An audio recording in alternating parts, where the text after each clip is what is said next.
Состоялся второй этап по установке противопожарных датчиков раннего оповещения Владимиром Федоровым в промышленном округе. Определен подрядчик, который будет заниматься установкой противопожарной системы. Это ЧОП «Ратник». Напомним, что Владимир Федоров на посту первого заместителя мэра в 2019 году инициировал оснащение деревянных домов пожарными сигнализациями. Всего оснастили 193 дома. Мы год все это эксплуатируем.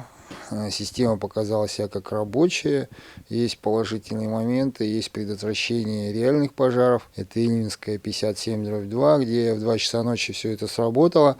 Житель вышел, стена горела, потолок. Значит, он успел там что-то ведром там погасить, но пожарная часть приехала, все, дом погасили.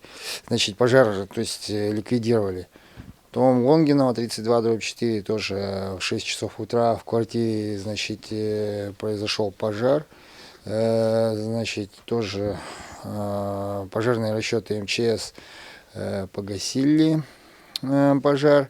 Ущерб, жертв не было, там, значит, возгорание было, но дом остался цел, все живы, здоровы. На данный момент управляющей компанией «Юнион» подписаны протокола на установку противопожарных датчиков раннего оповещения с жильцами 28 домов из неблагоустроенного жилого фонда промышленного округа. Сейчас еще ревизию проводим, где будем ставить.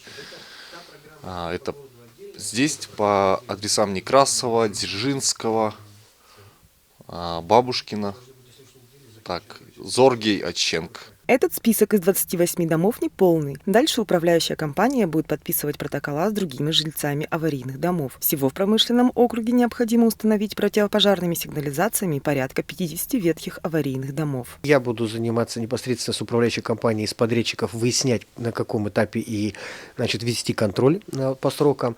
Ну и, соответственно, мы потом дальше, когда управляющая компания встретится с другими, значит, жителями, будем этот список дополнять. И я думаю, где-то к началу пожароопасного сезона, это май-июнь месяц, мы все дома, которые условились, обеспечим пожарной сигнализацией. Будем спасать дома. Напомним, Владимир Федоров, меценат и общественный деятель, взял на себя обязательство в этом году обеспечить устройствами пожарно-охранных сигнализаций аварийный фонд промышленного округа за счет собственных средств. Светлана Табалаева, Константин Корякин, Якутск ТВ.